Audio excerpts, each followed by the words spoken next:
আসসালামু আলাইকুম। আপনারা সবাই কেমন আছেন? আশা করি ভালো আছেন, সুস্থ আছেন। আমরাও ভালো আছি। আজকে আবার চলে আসলাম আরেকটি নতুন ভিডিও নিয়ে। আজকে আমি রান্না করব মুরগির মাংস, তার সাথে আলু দিব। আমি 3টা আলু মাঝখান দিয়ে কেটে নিয়েছি রান্নার জন্য। মরিচ পেঁয়াজ দেখতে থাকেন। ভিডিওটি যদি ভালো লাগে অবশ্যই আমার চ্যানেলটি সাবস্ক্রাইব করবেন। রান্নার জন্য আমি কড়াইতে তেল দিয়েছি। আমি এখন এর মধ্যে দিয়ে দিব 5-6টা এলাচ, 3 টুকরো দারচিনি, 3টা তেজপাতা, জিরা। আমার ভাজা হয়ে গেছে। এর মধ্যে দিয়ে দিব মরিচ পেঁয়াজ, নেড়ে চেড়ে দেওয়া। আমি এখন লাল লাল করে ভেজে নিব। আমার ভাজা হয়ে গেছে। এখন দিয়ে দিব আদা বাটা। আপনারা মাংসের পরিমাণ বুঝে আদা রসুন বাটা দিয়ে নেবেন। দিয়ে দিব রসুন বাটা। ভালো করে মিশিয়ে নিব। মেশানো হয়ে গেছে। এখন একটু ভালো করে ভেজে নেব। ভাজা হয়ে গেছে। এখন পরিমাণ মতো হলুদের গুঁড়ো, হলুদটা মিশিয়ে নিই। মেশানো হয়ে গেছে। পরিমাণ মতো কষানোর জন্য পানি দিয়ে দেব।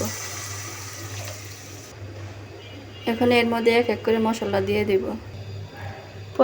পরিমাণ মতো মরিচের গুঁড়া, ধনিয়া গুঁড়া, জিরা গুঁড়া, লবণ।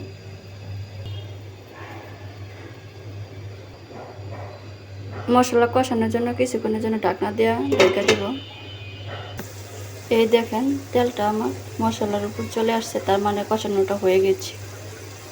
এখন এর মধ্যে ধুয়ে রাখা মাংসগুলো দিয়ে দিব।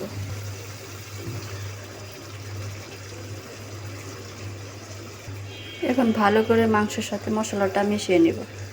মাংসের সাথে মশলাটা ভালো করে মিশিয়ে দিয়েছি। এখন কিছুক্ষণের জন্য ঢাকা দিব কষানোর জন্য। এর মধ্যে ঢাকনাটা খুলে হালকা একটু নাড়াচাড়া দিয়ে দিই, না হলে নিচে লাগা যেতে পারে।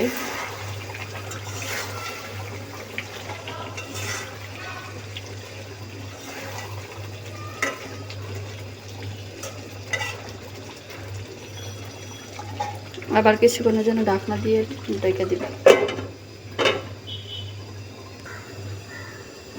এর মাঝে আমি কেটে রাখা আলুগুলো দিয়ে দিব। আলুর সাথে মাংসের সাথে মিশিয়ে নেব।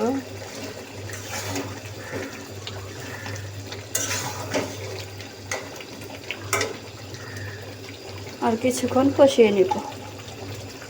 আমার মাংসটা কষানো হয়ে গেছে। এখন আমি ঝোলের জন্য পরিমাণ মতো পানি দিয়ে দেব।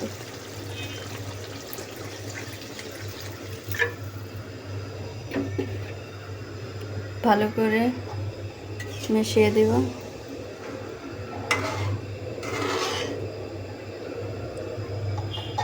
এখন ঢাকনা দিয়ে ঢেকে দেব। দেখেন ঝোলটা ফুটে আসছে। আমি আবার ঢাকনা দিয়ে ঢেকে দেব।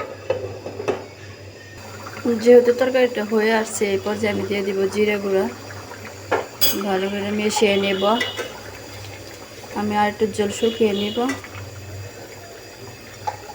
আবারও ঢাকনা দিয়ে কিছুক্ষণের জন্য ঢেকে দেব।